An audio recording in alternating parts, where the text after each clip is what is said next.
I speak of things unspoken, of thoughts that lie dormant in your mind. I speak of the soft night breeze, the cool touch of the wet wind, bending, torched limbs delightfully quenched.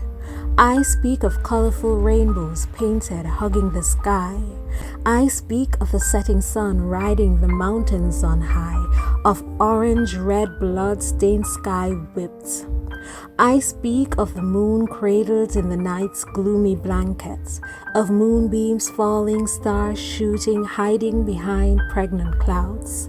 I speak of labor pains, thunderclaps, lightning strikes, tree bending, torched limbs, wet wind blowing, and the cool touch of the breeze. I speak of real, of shadows dancing on the clouds, and nature directing the choir of chirping birds. I speak of music unheard, of well-dressed daisies, sunflowers, and pussy willows dancing with the wind, of raindrops falling, rain washing away sin.